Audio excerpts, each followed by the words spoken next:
Welcome to Church of the Rock from Winnipeg.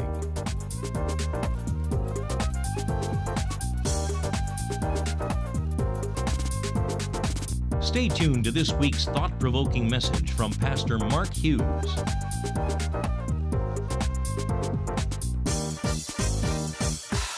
Well, this morning my message is entitled, A Choice to Rejoice. And you know, here's what we're going to talk about today. We're going to talk about this thing called rejoicing. And I guarantee you this, that if you can get a hold of this one, it'll revolutionize your life. And so what we're going to be doing today is we're going to be looking at this thing called rejoicing. Rejoicing is part of praise. But what it specifically means, it means to express great joy and delight. And here's the secret. I'm just going to tell you right at the beginning.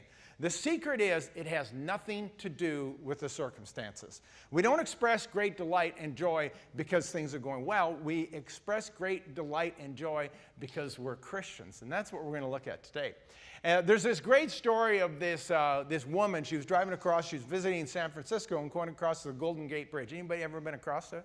It's an amazing bridge. And it's a toll bridge. And she was going across, and she stopped at the toll. And there's this guy. He's the toll booth operator. Probably the most exciting job on the planet, by the way. And he's in there. He's got Michael Jackson music cranked right up. And he's dancing. I mean, he's doing the whole Michael Jackson thing inside the toll booth. And she says, "What are you doing?" He says, "I'm dancing." She says, "I know, but why?" He says, "I'll tell you why. I come to work every day, and I got the corner office, and I got glass on all four sides, and I can see San Francisco, and I can see San Francisco Bay, and I can see Berkeley Hills, and I can see the Golden Gate." He says, "Half the world comes here on vacation, and I get to stroll in every day, and they pay me to practice dancing." Now, there's a guy who understood what I'm going to be talking about today, about the fact that joy and rejoicing is actually a choice. So we'll get to that in a moment. So we're going to go to a little passage here. It's in Philippians chapter 4. We're going to start at verse 4. And this is what it says. "Rejoice in the Lord always. And again I say rejoice. Let your great gentleness be known to all men. The Lord is at hand. Be anxious for nothing, but in everything with prayer and supplication, with thanksgiving, let your requests be made known to God, and the peace of God, which surpasses all understanding, will guard your hearts and your minds through Christ Jesus." So he begins by telling us about rejoicing. So let me ask you a question. Let's see if you were paying attention. How often are you supposed to rejoice? Always. He said, rejoice in the Lord always. Now, you're smart enough to understand that what he's probably trying to say is when he says always, he means always when things are going well. No, you're not buying that? So what would he mean by always? Oh, always. Oh, okay. So when he's saying always, he means always. Oh, okay. Yeah, okay. We'll go with that. So rejoice in the Lord always. Actually, then he repeats it just in case you missed it and says, again, I say rejoice. And if you go into Philippians, or 1 Thessalonians rather, chapter 5, he says the exact same thing. And he says, rejoice in the Lord always. So I think he's trying to indicate that how often you're supposed to rejoice is, what was it again? I forgot. Always.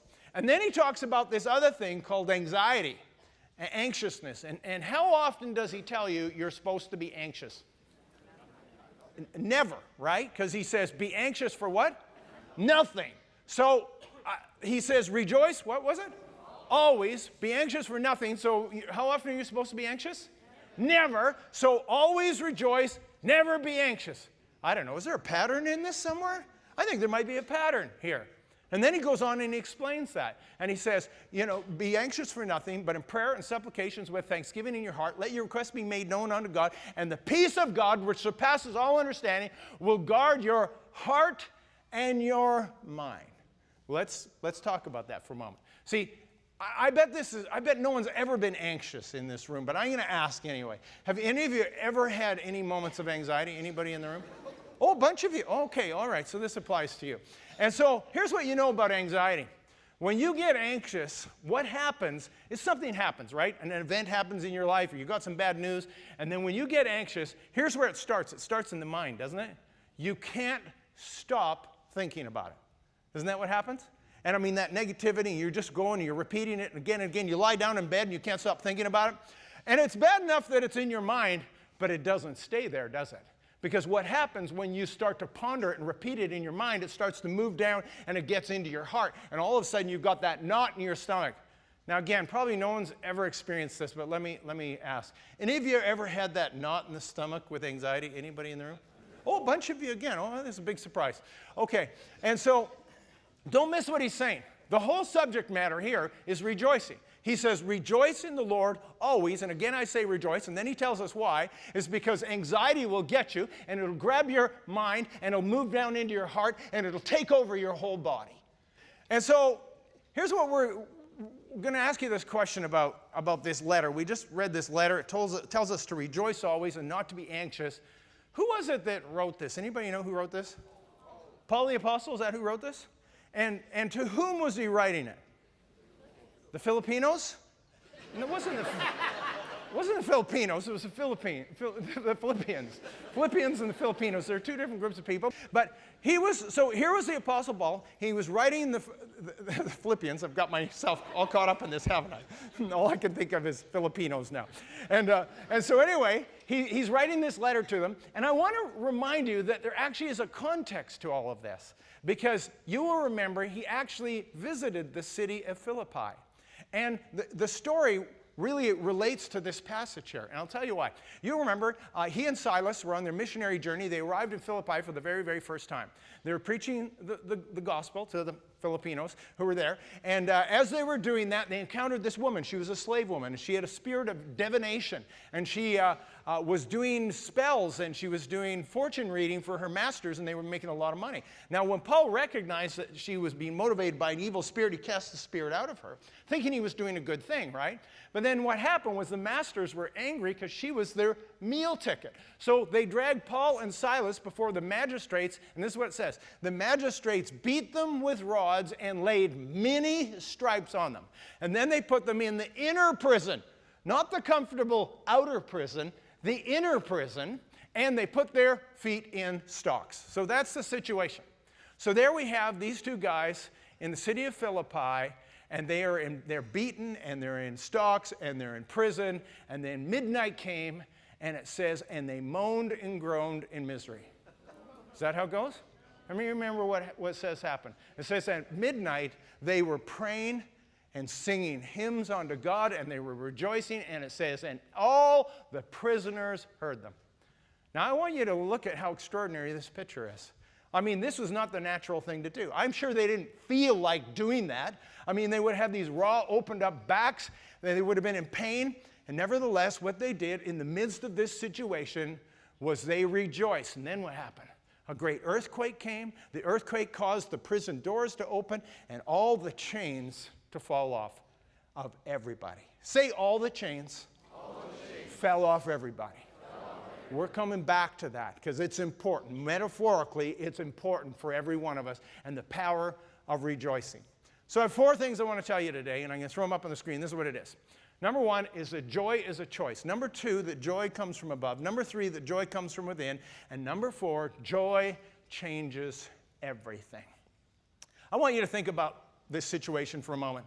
I mean, you have Paul and Silas. They're in this prison. They've just arrived in town. They get beaten to a pulp. I mean, Paul actually knew something about being beaten. He actually talks about his infirmities, doesn't he, in Scripture?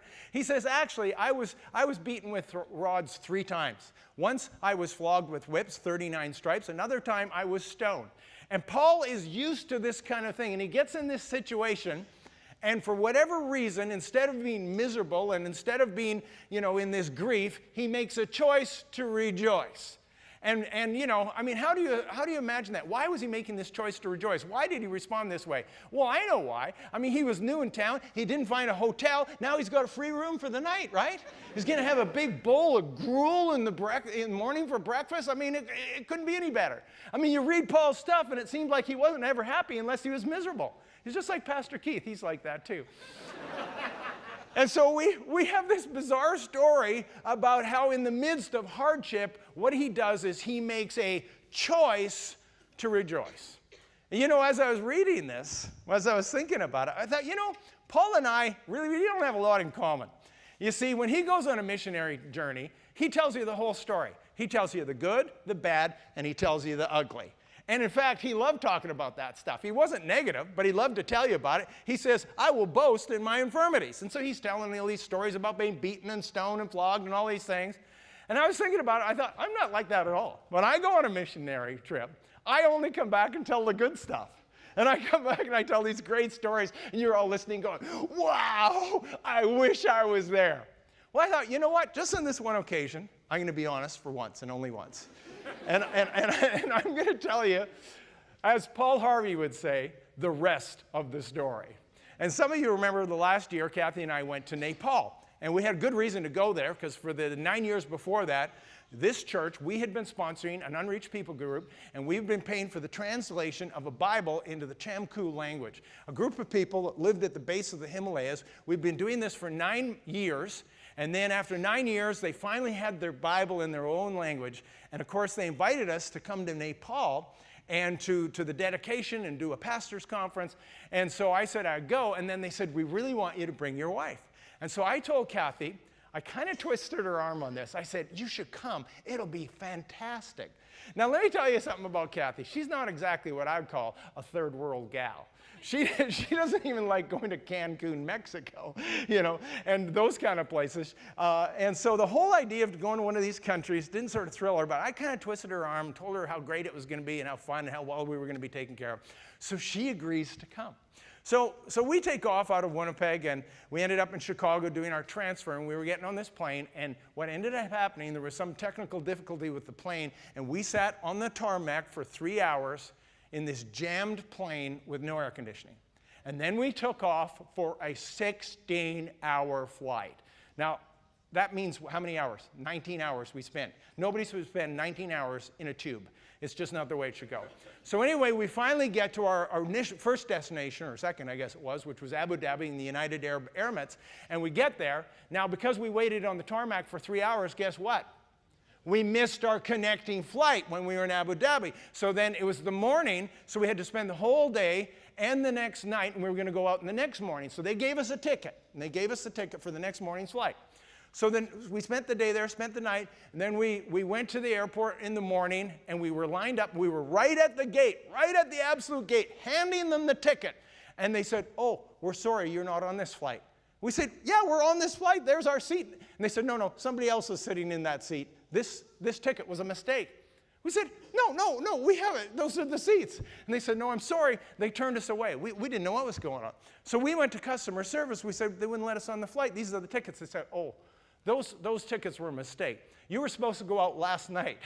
And we had a flight going to Delhi, India, and you were going to go to Delhi, India, and then you were going to go to Kathmandu, Nepal. So you'll have to take tomorrow's flight. So then we had to spend another day in Abu Dhabi. Now, there's worse places to stay in the world, but nevertheless, we're now 2 days late to get to Nepal. So we told them we're now another day late, and we're emailing ahead and trying to do this. So anyway, so the next day was better. We got on that plane. We were so grateful. We took off. We landed in Kathmandu. So we get there in the middle of the night, and guess what? Our luggage didn't arrive. Guess where our luggage went? Delhi, India. But apparently our luggage didn't miss the flight. And we did, but the luggage moved on to where it was supposed to go, or at least partly the way to where it was supposed to go. So we thought, okay, well, we have carry-on. We can deal with this. So we finally get to the retreat center, let's call it that. It was actually an old Catholic monastery. And we get into this place, and they're pretty pleased. And what we were doing was we were meeting with 100 people, mostly pastors and leaders. They were from 9 different people groups from all over rural Nepal. And they were pretty pleased because they were giving us the good room. And so they put us into this room. We walked into the room. Not a word of a lie.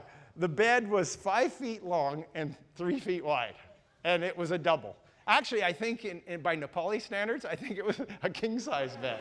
I mean, if you've seen the size of the people, here's the people. I mean, I was a giant. I felt like Goliath amongst these people. And I'm thinking that bed probably would have fit 1 or 2 of these people, maybe 3, who knows? And I'm looking at that bed, and I'm thinking, I don't know how, I mean, I love Kathy and everything, but not that much. I don't want to have to sleep with her in this tiny little bed. And so anyway, then we go to the bathroom. And I opened the door, and the bathroom looks like it was last cleaned. Never. It looks like it had never been cleaned since it was built 60 years earlier. And I looked at that, and I went, oh my.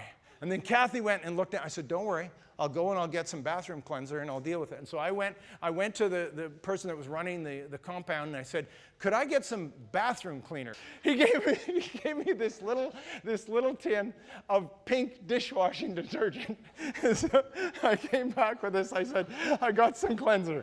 Kathy looked at this and went, oh my. And so then she had a moment and she said, okay, I need you to do something for me. If I'm going to get through this, we can't talk about this. I said, talk about what? She said, anything. We can't talk about any of this. We can't talk about the bed or the bathroom or the food. We're just going to have to keep a good attitude, and we can't complain. And if I don't talk about it, I can get through this. Can you do that for me? Can you just not talk about it? I said, okay, I can do that. And so anyway, we made a choice to rejoice. We decided in the midst of that, and yes, I know we weren't in a prison, and we weren't beaten, and we weren't in Paul's situation, but we were in an uncomfortable situation, and we decided we were going to make the best of it because we were their guests, and they were actually trying to take great care of us. So the very, very next day, we go to the meeting room, and guess what? They asked Kathy to preach.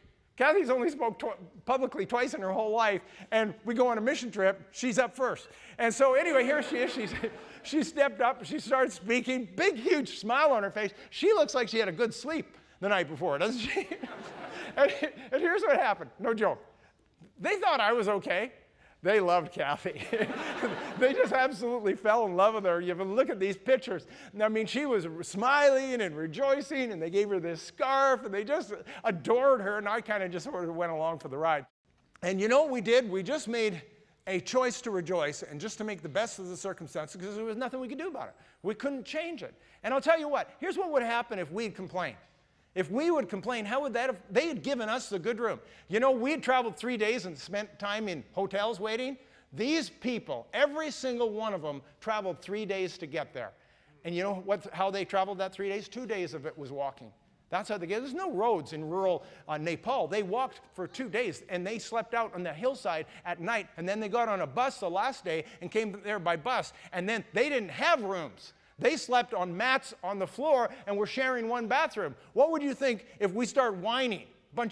Couple of North American babies about our situation, right? So we just made this choice to rejoice, and we decided we weren't going to talk about it. We made it through this thing, and we made it through because we rejoiced. We made a choice to rejoice. We made a choice to have a good attitude in the midst of the circumstances which we could not change. So finally, after 7 or 8 days, we get on the plane, we fly out of Kathmandu, and we're just leaving Nepal airspace, and Kathy reaches over to me and she grabs my hand. She's got a big smile on her face, and she said, I made it. And then this is what happened. The pilot came on, and he said, due to some unexpected circumstances, we're going to be forced to make an emergency stop in Lucknow, India. And Kathy turned to me and went, India? I said, look at the bright side. Maybe we'll find our luggage. So the first thing that we learn about rejoicing, I think the most important, is that joy is a choice. The second thing is this, that joy comes from above. I don't know if you know this, that Mahatma Gandhi, the Hindu political leader in the 40s in India, he actually was a lawyer in South Africa early in his career. And while he was there, he investigated Christianity, and he was actually considering switching to Christianity. But you know what he wrote? He said, I did not switch to Christianity because this could not be the real religion because there was no joy in it. And I don't know what kind of church he went to, but obviously he went to a church where there was no joy, and he made a decision not to be a Christian as a result of that. And see, here's my point in that. Of all people in the world, should there be anybody that has more joy than us? We should be the people. We should be teeming and overflowing with joy. Rejoice always in the Lord. And again, I say, rejoice. And yet, sometimes we look like we have been baptized upside down in a post hole. And, instead of, looking like we're people that are full of joy. Now, I'm going to tell you a story. I'm going to warn you. It's a little edgy, but I'm going to tell it anyway, the way it happened. And so we were running this home group, this small group Bible study in a home. And there was this guy, Dan, and he used to come just on rare occasions. Hardly ever came. But every once in a while, he would show up. And Dan was a truck driver. He hauled gravel for a living. And we hadn't seen him for about 4 months, and he shows up. And so he is sitting there, and I mean, he looks so down, and he just looks such in the dumps. And so I turned to him, and I said, Dan, good to see you, but why so glum, chum? And he said, well, my wife left me. I guess I wasn't hauling enough gravel. And he says, I've basically just been sitting in my apartment for 3 months, and I haven't gone out at all. I said, you haven't gone out in 3 months? He said, well, my niece got married, so I had to go to the wedding, so I went to that. And I said, well, at least you got out and had some fun. He says, no, it wasn't any fun. Nobody would dance with me. And I said, so you didn't dance the whole night? He says, well, I danced with my sister, and now I need surgery. I said, yeah. I said, what? You danced with your sister? Now you need surgery? He said, yeah, they were doing a conga line, and she grabbed me and pulled me up there. Oh, I guess I kicked left when I should have kicked right, and, well, I pinched a testicle. Just telling you the way the story came out. And so anyway, I mean, the guy's having a rough day, right? I get that. I mean, he's got some bad stuff going on in his life, and he's just so down in the dumps. And I thought, if we don't do something here, I mean, he's going to drag us all down there, right? And so I said, Dan, we're going to do something. I said, the scripture says to rejoice in the Lord always. Not when things are going well, but all the time. And you know what we're going to do? We're going to rejoice in the Lord. And you're going to sing that song. How many of you remember that song? Bob Fitt's song goes, I will rejoice, I will rejoice. I will rejoice, for I've made my choice to rejoice in the Lord. Do you remember that song? So I said, here's the song we're going to do. So, you know, I need to get you to do this. So I talked him into it. I can talk anybody into anything. You know that, right? And so I talked him into doing this song. So he starts singing. So this is what it sounded like. I will rejoice. I will rejoice. Pouts between everyone. I will rejoice. I made my choice. And of course, we're all doing what you're doing. We're trying not to laugh. And we're thinking, I mean, the guy's in misery, and we're trying to get him to do this. We put him on the spot and want to laugh at him, but, you know, that's not nice. And so anyway, we're trying to get him going. We say, you know, when you get going, we're going to join with you. So he got going a little perkier, and I will rejoice. We said, come on, Dan, push through, push through. I will rejoice. And then it started to come. I will rejoice. I will rejoice. I will rejoice, for I've made my choice to rejoice in the Lord. And then, to everybody's surprise, he jumped to his feet and he started dancing. I will rejoice. I will. And I got nervous because I thought he was going to pinch another testicle.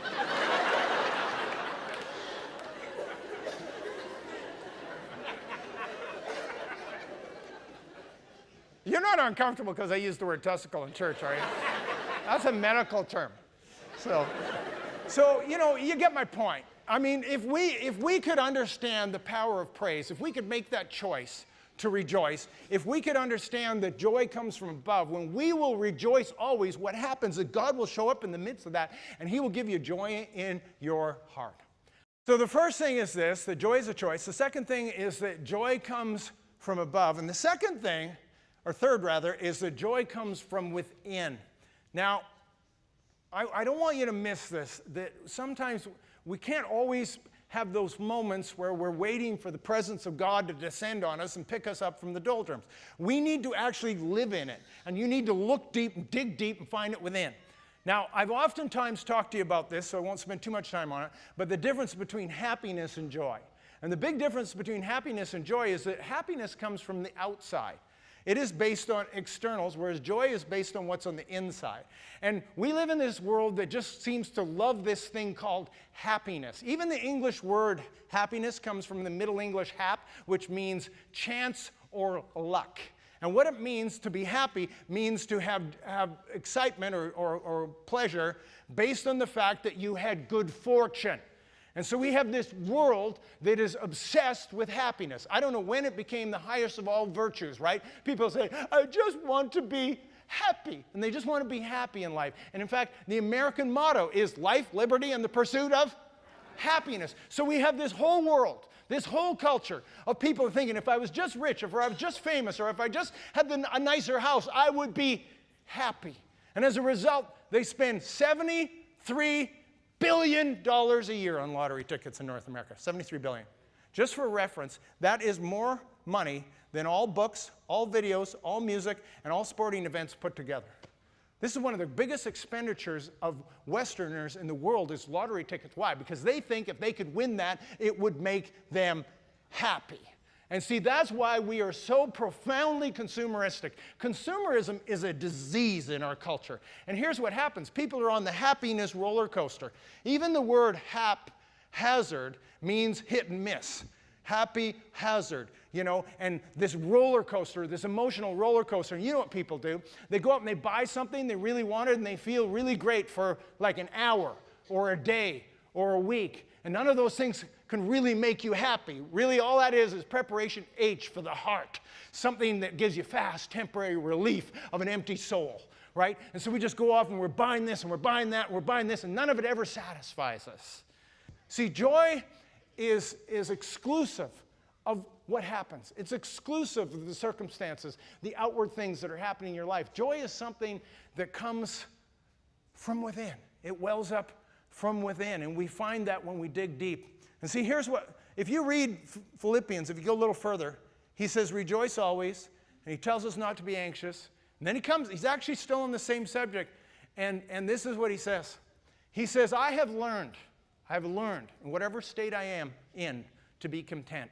He says, I have known it to abound and to be abased. I have been full and I have been hungry, but I can do all things through Christ who strengthens me.